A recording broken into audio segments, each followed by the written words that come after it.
Ladies and gentlemen, boys and girls, children of all ages, welcome to another exciting episode of the Intellectual Conversations podcast brought to you by the Intellekt Group. My name is Josh. I'm joined by John, and we have a third friendly face joining us today, Triple C champion Casey Clifford. Now, if you're wondering why he's champion, because in the March Madness brackets held by the Intellekt Group, yes, our company president suspiciously took first place, riding Miami to way further than they should have ever been, and took home the prize. How are you doing today, gentlemen? what a shocker. Doing well. Didn't see it coming. Doing really well, especially having a year of bragging rights for the annual March Madness pool. Where are you gonna spend that money? Oh yeah, I wish I can't take the money, but I can take every bit of the last bragging rights. You know, it's one of those things, like, of course, everybody wants to win, but sometimes I'm just as personally satisfied seeing people lose, as opposed to winning it myself. That's vindictive, man. Well, it's the same way with the teams, right? I mean, you're inclined to want to see the best teams go down. It's what makes it exciting, and I'm sure it's the same way with our competition we have within the company. Of you want to see certain friends lose or whatever, and I was certainly surprised Miami made it that far, but good for them. Maybe by the end of this podcast, I'll be willing to share my secrets. Oh, so I know, Casey, that you were riding both Duke and Miami to go pretty far, and as I recall, it's because you went to both of those schools, correct? I did. I went to both. I went to Miami undergrad and Duke for grad school, and it was really just a fun bracket where I put them both in the finals against each other. I mean, that's what it was. I'd like to say that I had a chat GPT pick my bracket for me or something like that. Something funny. It made JT laugh, but it was really just taking my alma mater, which I think I've done in previous years, and fell pretty flat in that approach. But this year it worked out. Well, that's very good. But I was kind of thinking about, like, sports fandom, especially at the college level, and you violate one of my rules for sports fandom, which is that you're allowed one major team and one minor team. You don't get two big teams to cheer for and root for, in my opinion. So if somebody wants to be like, Miami, then their small school could be like, I don't know, Central Florida. But two powerhouses, that's conflicting. It only works in football, really, or basketball, because I mean, Duke has a good athletic department, but they're not a powerhouse in any other sports, I think. Isn't there like a? Do you guys follow lacrosse? They have a good lacrosse team. Yes, they do. They got like a quarter-mile walk from the locker room to the football field, is what I read. For the away team. For the away team, yeah. Yeah. Their walk is great. I mean, it's phenomenal. That's pretty sweet, like the Boston Garden, old school. Was that the one where they had the temperatures terrible for the visiting team in the locker rooms? That's everywhere. Yeah, I think that's everywhere. But there's a notorious long walk from the visiting team's locker room to the field, and they have to go across the track, and they're on cleats, and it's. People have been complaining about that for a long time. It's fine if you're a Duke fan. It's a nice stadium. It's kind of small, but it's really nice. It's pretty. Yeah, I like it. So as far as March Madness and Lee putting that stuff together, what a blast. And I had to go back home for personal reasons, and I didn't get a chance to even watch a game this year, but just listening to reading the chat was pretty funny, and those good-natured rivalries. I just wish more people would have gotten involved. I don't think they realize how fun it is. Maybe we'll find a way next year, Josh, to advertise. Get Lee on here in advance, and you guys can insult each other for 30 minutes or so.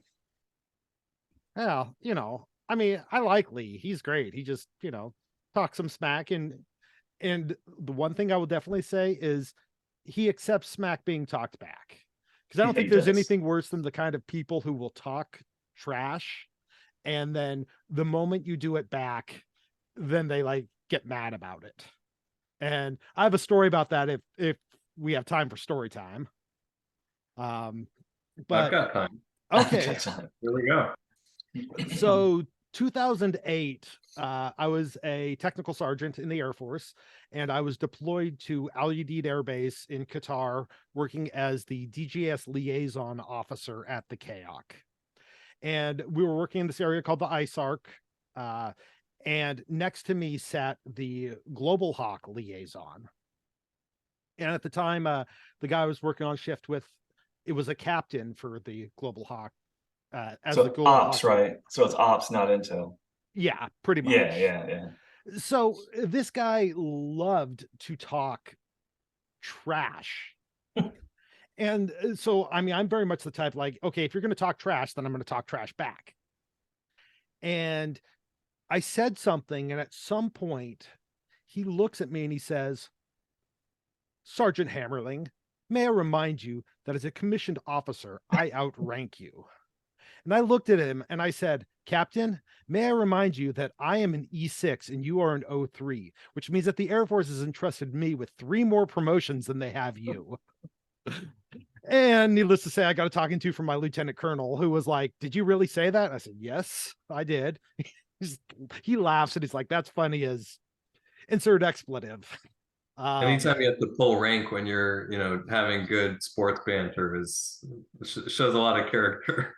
Well, I don't think that the banter was necessarily sports banter, but I mean, it was definitely banter back and forth. And my thing is like, if you can't take it, don't dish it out. Obviously, there's certain topics that you don't go into with people, but as a whole, yeah, you don't just get to freaking chuck stones and then get mad when somebody throws one back.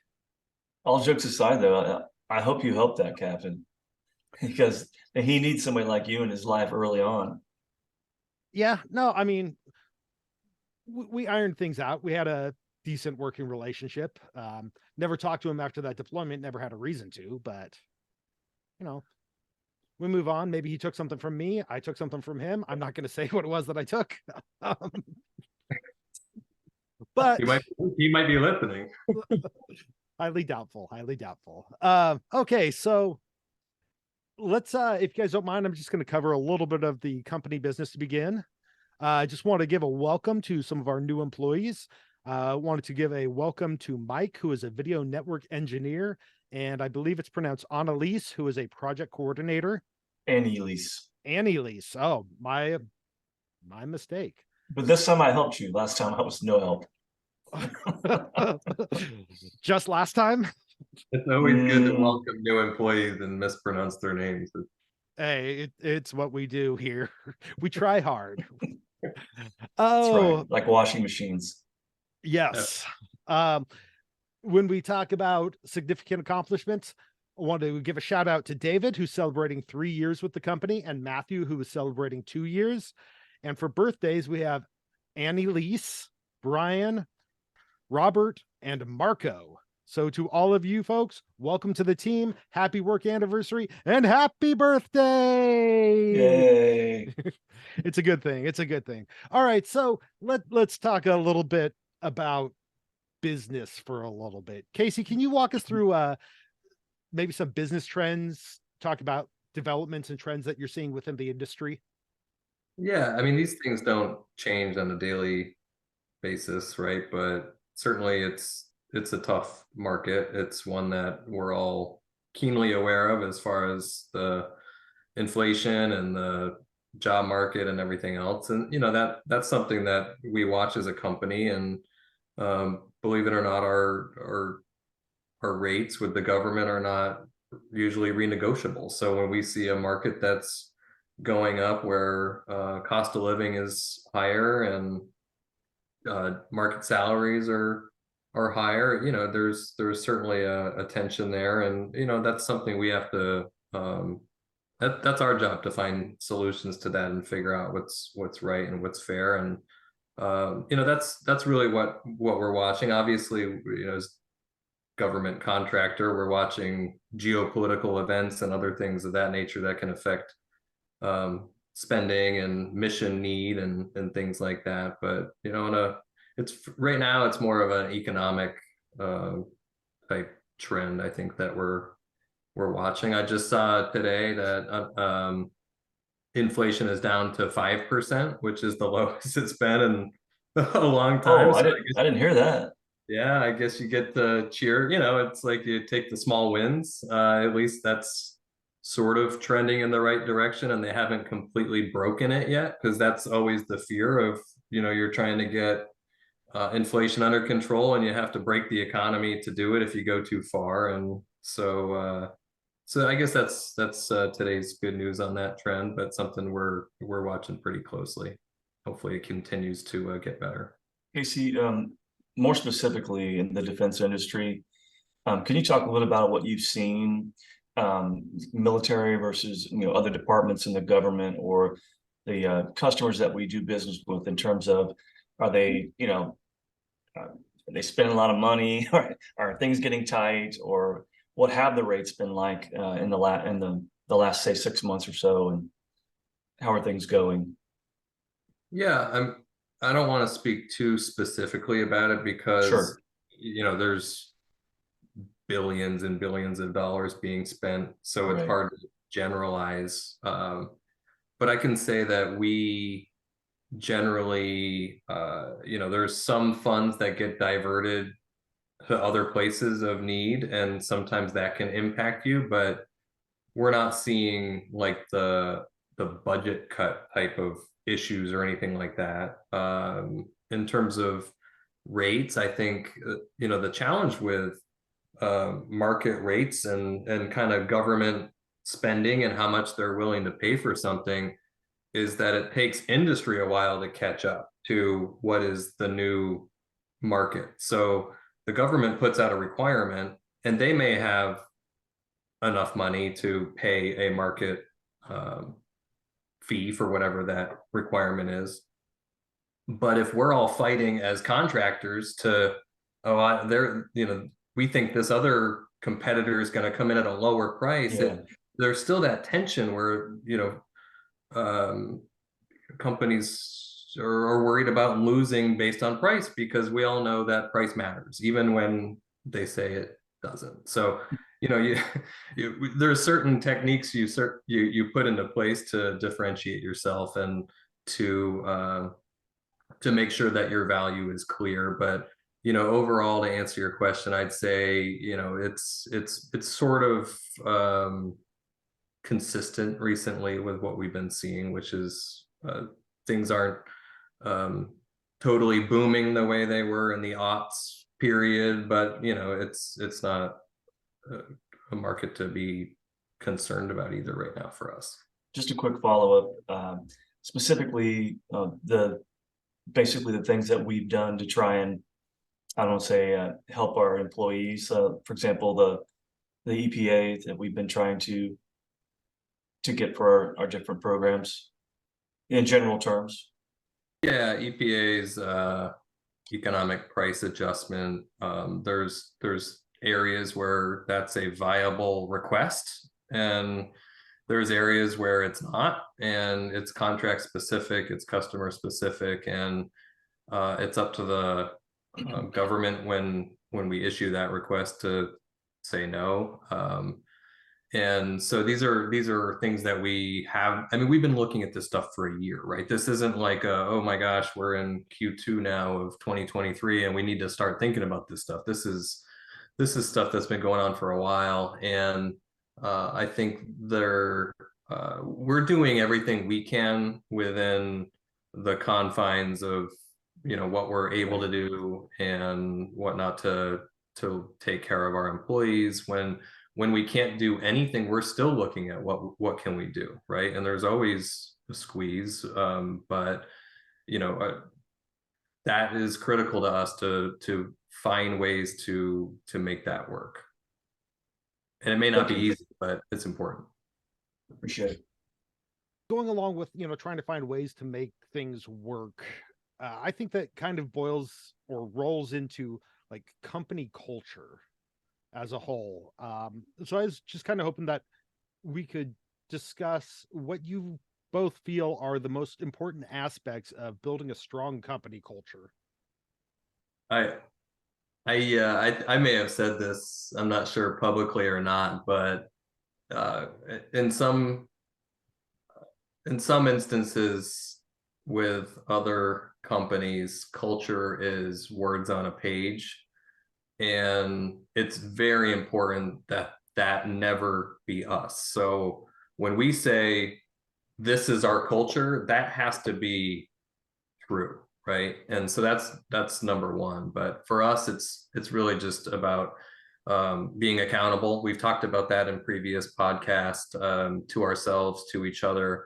That enables trust. It enables, you know, forgetting the micromanagement and being able to sort of empower people to do their jobs and to do them well. And you know, so accountability is kind of at the core, I would say. But for us, being a supportive leader, to me, is really overlaid on top of that. And so when someone works for me, it's not, you know, you work for me, what are you doing for me? This is what you know you need to be doing, you know, I'm above you. It's we flipped the entire model, and it's a question of what do I need to do for you to make you successful in your job. And when we all operate with that mindset throughout our organization, I think it continues to build trust, and camaraderie. And for me,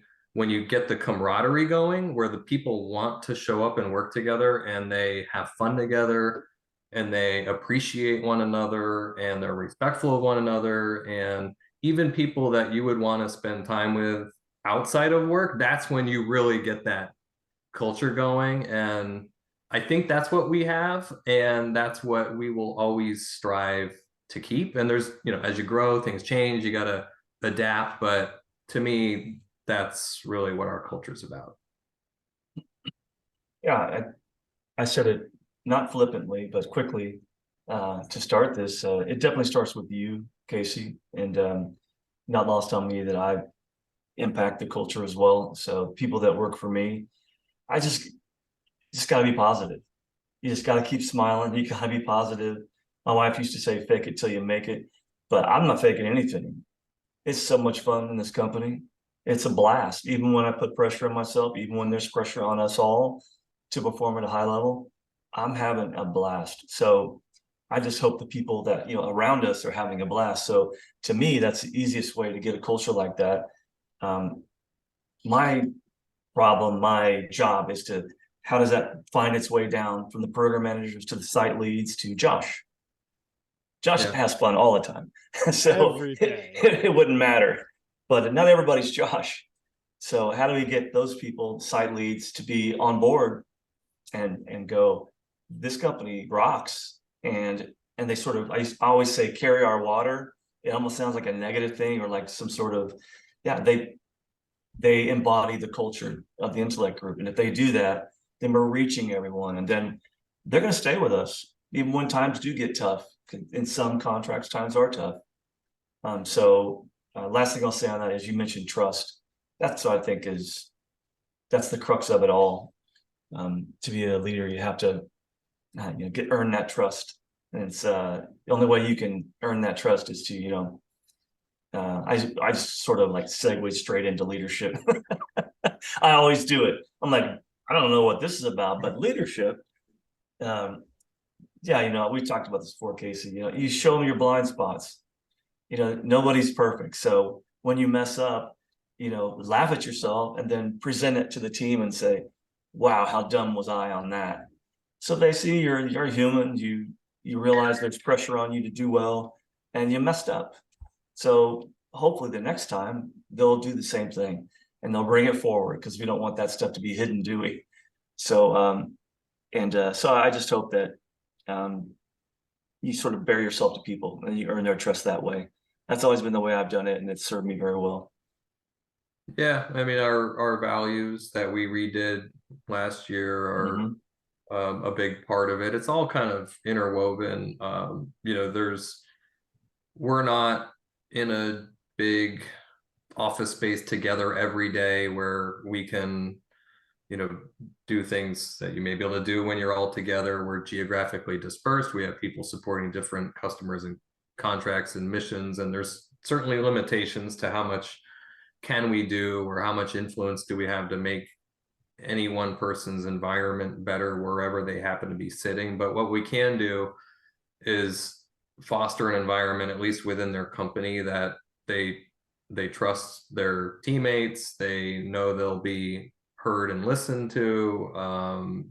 You get a podcast if you show interest in having a podcast. And maybe I can segue to Josh there, but that's a case in point, right? It's not like I came out saying I want to do a podcast, guys, make it happen, right? I mean, it was more organic than that. And to me, it's like this company is something that it's up to us what we want to make of it. Like we can do anything that we think is a good idea, if it's legal, ethical, all that, stuff. And so it just is kind of freeing to be able to do fun things too, right? It is. Yeah, absolutely. And speaking of fun things. Wait a minute. You got to add to this too. I teed you up, Josh, with the podcast. I mean, oh, I know. But the equivalent of a golf swing where the ball stayed on the tee after your full swing. Yes. Well, I'm not much of a golfer, not much of a bowler. Okay, well, let me ask you questions that'll bring it out of you. Okay, go for it.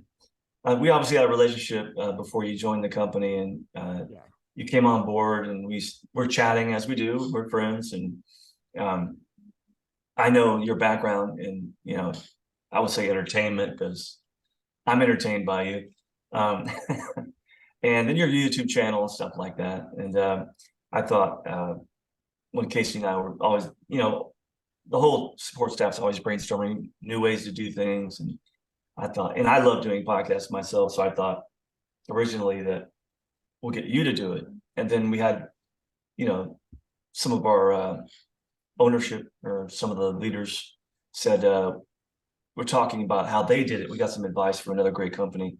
And then, so I kind of decided, I think I should be in there to help guide it.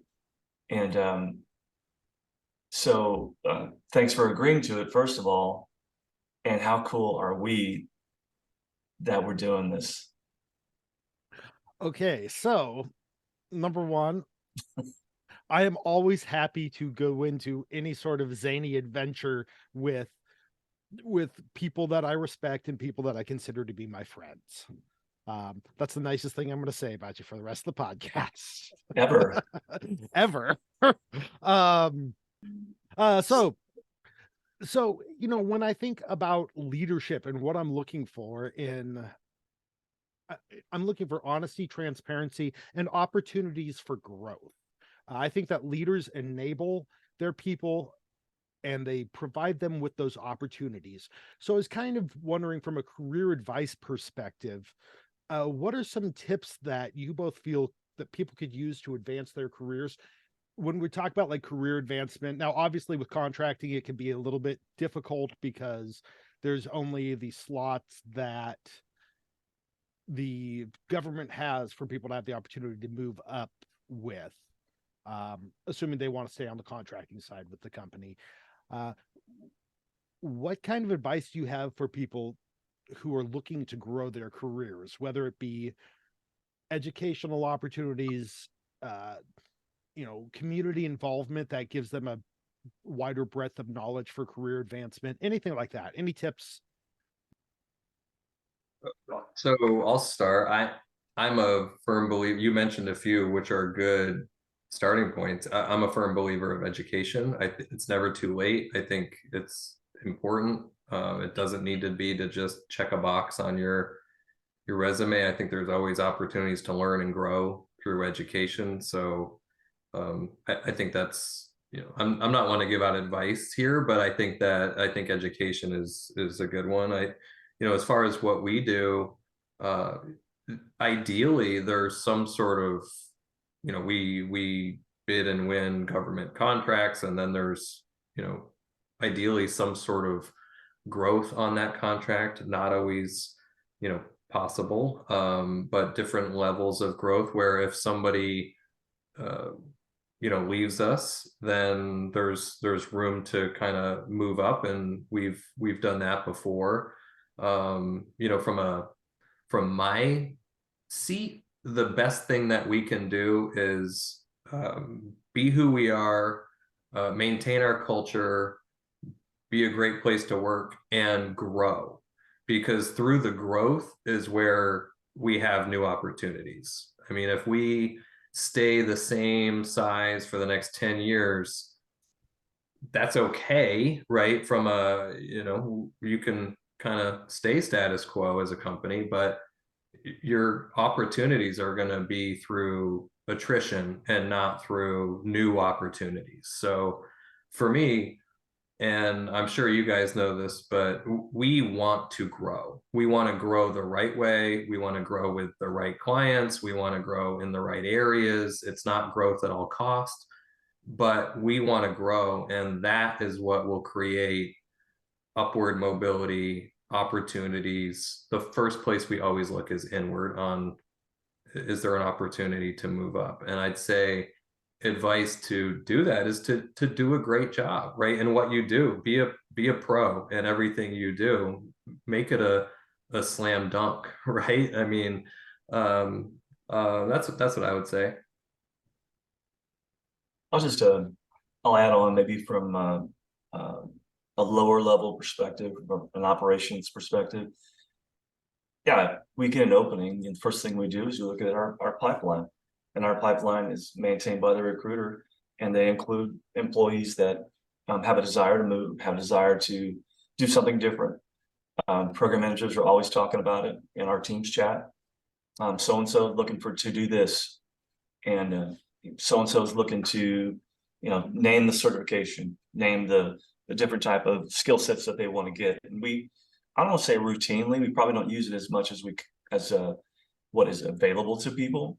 And I'll just comment really quickly on that. I think a lot of our people, and Casey, tell me if I'm wrong here, we have a lot of older, over 35 people that are SMEs, and they've had a military career, they've had a law enforcement career, and they're happy and they love their job, and they're good, they're in the location that they want to be in, and they have TRICARE, and they have their military retirement. And so a lot of this stuff might not appeal to them. That might not be, who we're talking to here. But other people, even though they have all those things, they still want to do something else.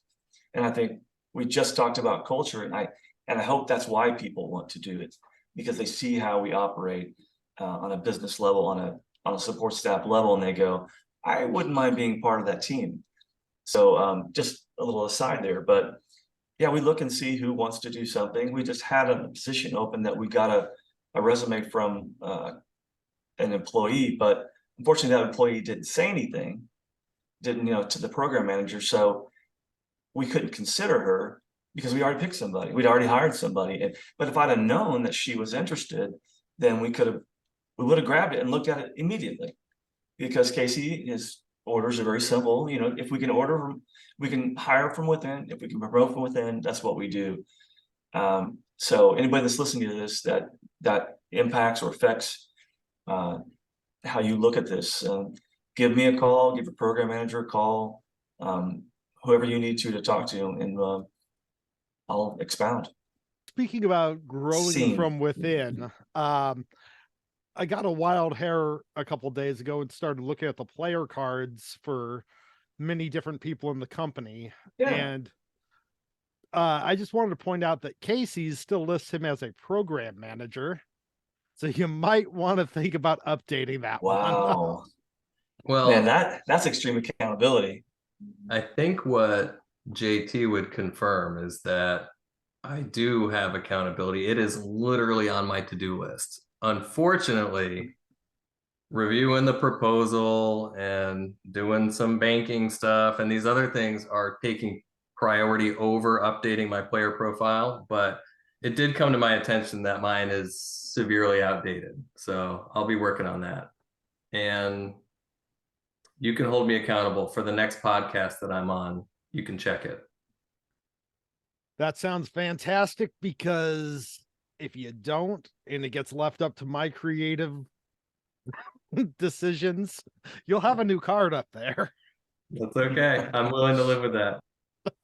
Hey, we also got to bring in Jimmy to sing the George's fight song. Yes, Forgot about that. yes, we do. Roll Tide. You gotta embarrass him publicly.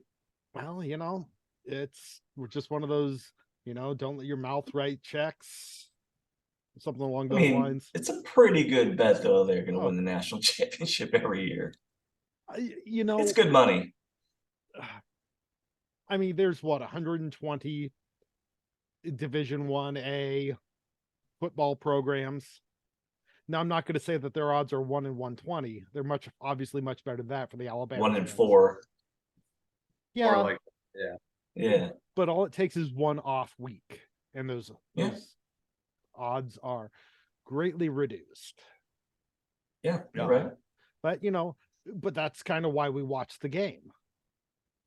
Just to see, for me at least, being a guy who cheers for teams that are not very good, when they win games, because I don't win any of the games, I'm not on the field playing, but when they win games, it's exciting, it's fun. And speaking of games,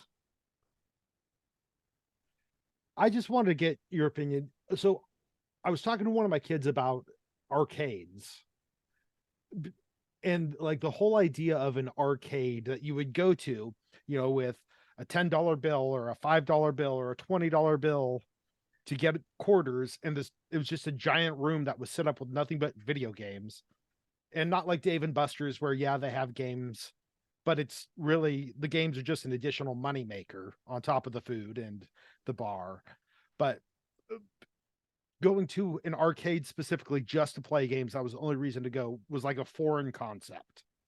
So it got me thinking about great arcade games from the past, and I wanted to get some opinions on what were some of your favorites or most memorable arcade games that you had played growing up. JT, I'll let you take this one first. Give me some time to think. Hey, JT, you're muted. Maybe I should take it. I like how you did that. You were so happy that I was muted. Did you hear this? Like, he was so excited. And I'm not cutting that, because I know how you are. Josh, did you mute him just because? No, he did it himself.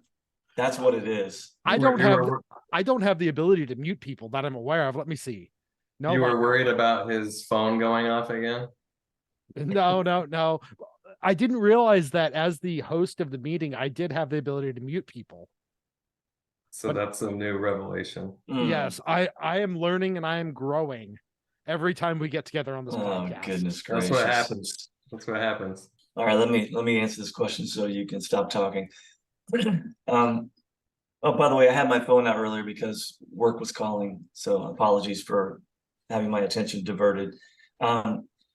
Galaxian was my favorite game. Galaxian is a sort of a, you could call it Space Invaders on steroids, improved graphics, color. I just loved it in the arcade. It was the one that I could actually get a high score on. So, obviously you like something that you're good at. And a cousin of that was Galaga, was another one. So both those games were very similar, but I like those. And my third one would be Track and Field. Oh, so we get 3. Yeah, absolutely. Absolutely. Pick as many as you want. Track and Field, because you had how fast you push the button was how fast your guy ran. And I practiced all day long doing this. And I'm not kidding. Some dude would bring in a pencil and I'm like, that's BS, man. You're cheating. You can't bring in a pencil. And he put it in like on his fingers and he go, and it would, anyway. I could see you getting upset about that. Maybe a little tear welling up in your eye. I think so. I'm just imagining JT going into a job interview and they're like, so do you have any special talents or abilities? And he's like, Not gonna touch that one. Don't underestimate that. Luckily, he didn't do that when I interviewed him. There might have been a tear though. All right. Well, is it my turn? yeah, sure. You guys know Spy Hunter? Do you remember that one? That one was addicting. I mean, once you made it to the boating level, but it was like you get dropped out of the red truck and you race along and cars keep going ahead of you and dropping stuff on you, and you can put the oil slick on them to make them slip off the road, and the road starts kind of weaving and you got to keep up with it. That was a good one. So but since we get three, we used to go to an Italian restaurant in my hometown when I was a kid. I used to go to the arcade. I know I'm kind of deviating a little bit, but it was a tabletop Frogger game that they had there. So we would go order the food, and then you could sit on opposite sides of the tabletop Frogger and play Frogger. And I was thinking about, I think isn't there a Seinfeld with Costanza with Frogger? That's a side thought. I'm sure JT's seen it. He had the high score. Yeah. He bought the machine. Yeah. But that game, I mean, we were dropping quarters in there during dinner, before dinner, after dinner, and I have fond memories of playing Frogger. And my third one would be a cheat, which is skee ball. I mean, at the arcade, even though it's not like a game in the sense that we're talking about, skee ball is a phenomenal arcade game, so you can't leave without mentioning that one. Plus you get tickets. I was about to say, what have you bought with the tickets? You get tickets, and you get something that is completely worthless. It's trash. At the time, you're excited to get, even though it's complete garbage that you completely overpaid for. But the skee ball part of it's fun. Yeah, skee ball is a classic game. For me, it really boils down to, I mean, I think back on different memories that I have growing up. So one of my favorite arcade games was Punch Out, which I know got a lot more popular because of the NES. Right, Hook. Yeah, but there was a stand-up arcade game of it, and there was this like drugstore kind of a place in Southern California where I grew up. It was called Thrifty. And so we'd go down to Thrifty and drop quarters into the Punch Out game there. And just kind of fun. To me, Joe. Yeah. Was it the same characters as the NES? Yeah, it didn't have Mike Tyson, so it wasn't Mike Tyson's Punch Out. It was just the Punch Out version without him. Okay. What was the second guy? Glass Joe, yeah. The like Iron Sheik type guy. I don't remember. Yeah, that's right, with the weird head. Yeah. He would kind of do like a yeah. Oh, I can't remember any of their names, but we'll look it up, and we'll find a way to make Snapchat filters of each of them, and next time we're all on the podcast, we'll all have those faces up. Okay. No, but second one, I think for me growing up, Mortal Kombat was one of the classics. I think I don't know, 9th grade-ish for me. And Mortal Kombat and Street Fighter 2 were like the competing fighting games that really set off the whole fighting game revolution and saved arcades. More quarters got dropped into those two games than I think any other games within an extended period. Probably not more than Pac-Man over the years, but they didn't have a song. They had movies. Mortal Kombat had, I think there's been 3 Mortal Kombat movies. I think there's 2 Street Fighter movies, which were both absolutely terrible. Not that the Mortal Kombat movies are exactly all-time great. It was Johnny, what's his name, right? Johnny Cage was one of the Johnny Cage, was one of the Mortal Kombat fighters. And then for my final game, and the reason this one is on my list is because arcades, due to the technology, were one of the only places you could play it. But Lethal Enforcers, I don't know if you remember that one or not, but there was basically 2 pistols, and you were you were operating as a police I officer. do remember it. I do remember And it. so Yeah. there'd be like bank heists and stuff like that. And it was operating on similar technology to like what Duck Hunt did back in the day, with reflecting the light off your TV to judge where the hit would be at. But great games, and definitely on top of my list. I know I mentioned Punch Out. We talked about the NES, and then John, you talked about Track and Field. Do you remember the Track and Field game for the NES? Power Pad or whatever. Yes. Yeah. Okay. No. So there was a track and field, like Olympic sports kind of thing, and there was this exercise kind of pad that was basically a Yeah. controller. And so you like on the running games, you like run on them, except for there was one part of it had a high jump, and You had to like do the tapping on it. yeah. So like what you could do for like high jump or long jump was like you'd hit it as fast as you could with your hands. Then when it was time to jump, you just pull your hands back and just let your character go, so you get maximum airtime because you were cheating. You weren't cheating. The game allowed you to do that. It was I cheating. mean, you just got finished telling a sad story about the guy who brought the pencil, and the game allows you to do that. Yeah.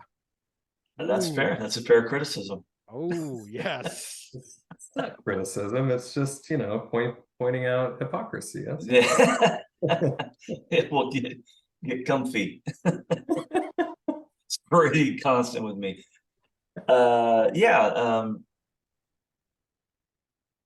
What was the one? So the handgun. There was also like the machine gun one, to where you had a machine gun, you pressed it as fast as you could, and the guys would come up, like a robber would come up, shoot them, then a civilian would come up.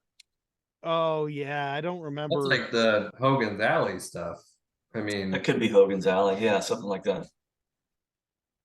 those are classic games. Even when you watch, I'm not old enough originally, but when you watch Back to the Future and they're back in the 50s in the diner and they're playing the shooting game, right? And Michael J. Fox is like super good at it, and the kids are like, "Whoa!" Oh yeah, when he went to the Western one, that was 3 or something like that. Oh yeah, those are good movies. Oh, I was going to talk about the PlayStation. Was it PlayStation or Xbox? I can't remember. I think it was PlayStation, where they had the Olympics, and one of them was boxing, and it was all the Olympic games, and occasionally my family would get together and like compete. So it's me and the wife and the two kids. I mean, it was a lot of fun. It was a lot of fun because, for whatever reason, my daughter would always beat my son in boxing. And yeah, he's screaming, "She's cheating!" And he's like doing the punches all the way, like sweat pouring off of him, and she's standing there like this. Sounds like Nintendo Wii. It could be. Yeah, it could be. I mean, they had them all, so Yeah. Well, that was the first one where you like had the physical stuff in your hands, wasn't it? Where you're like kind of. Yeah. This one. No. Yeah, you're right. It was. You had the controller in your hand. Yeah. Okay. I was gonna say, because PlayStation, with the PlayStation 3, they also came out with the Move attachment. That's what we had. We did. Okay. You had to sit underneath the TV, and you could. Yeah. That's what it was. Yeah. I stand corrected. Yeah.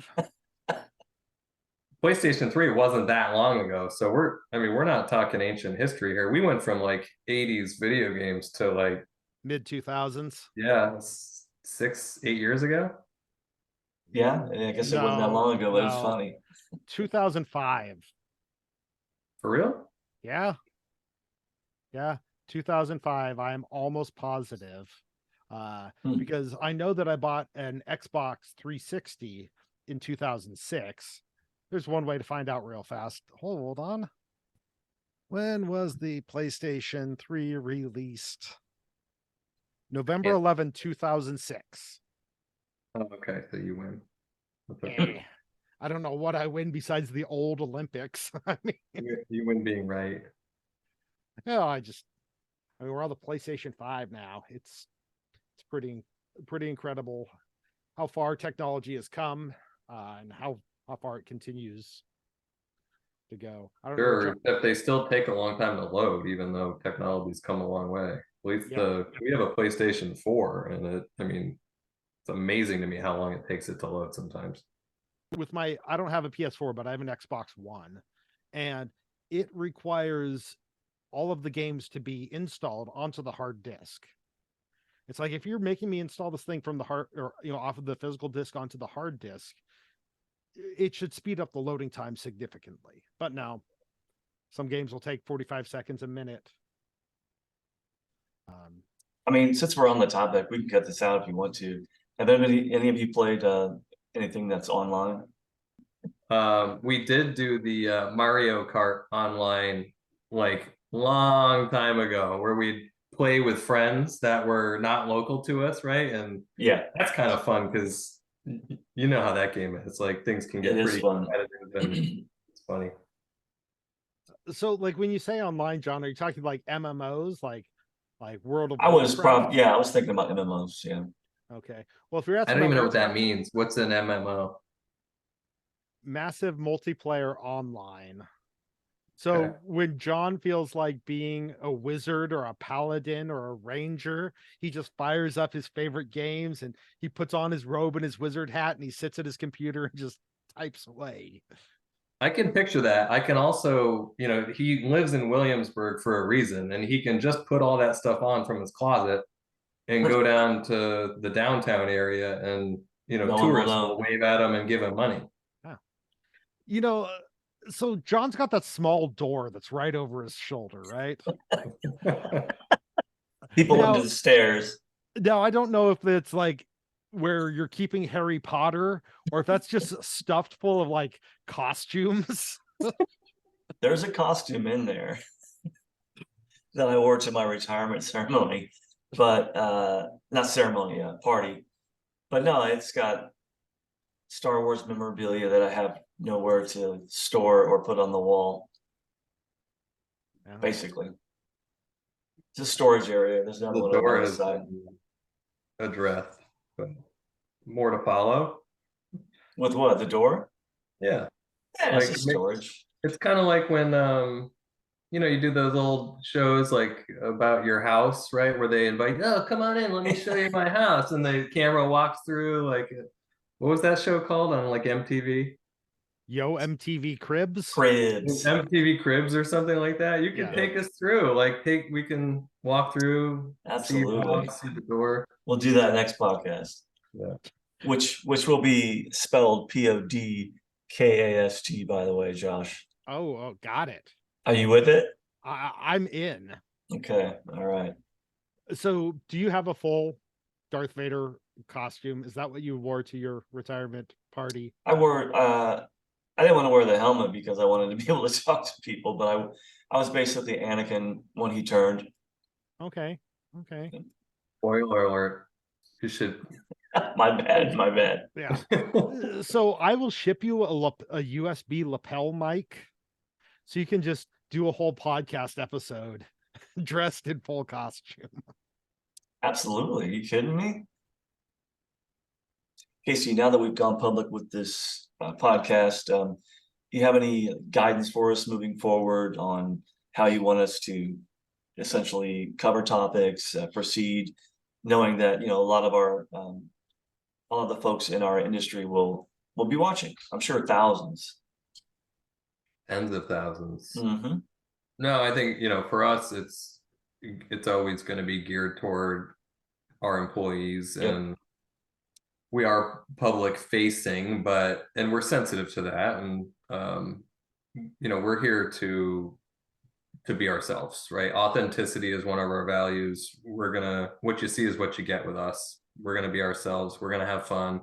We're going to discuss relevant topics to our employees. And, it's so fun to be on, but also to see the guests that you have and our other employees. And we're going to have a good mix of guests on. And I'd say, with those parameters of having fun and being authentic, it'll be a good recipe. Looking forward to it. Perfect. Well, before we wrap this up, I just want to open the floor one last time. Casey, any parting shots? Parting shots. In case anyone tuned in late to this, I did win the company's March Madness pool. But no, that's the only closing thought I have. Just making sure everyone's aware. His only guidance for us is we have to open with that every time. just for another 11 months. It's not a lot. Oh, JT, anything to say? No. Thanks a lot. Appreciate it, Josh. All right. Well, gentlemen, I appreciate you both joining me once again for another episode of this podcast. This has been Intellectual Conversations, brought to you by the Intellekt Group. The Intellekt Group, where the K stands for Champion Casey Clifford. Perfect. Thanks, guys. Thank you. Can we cut that out?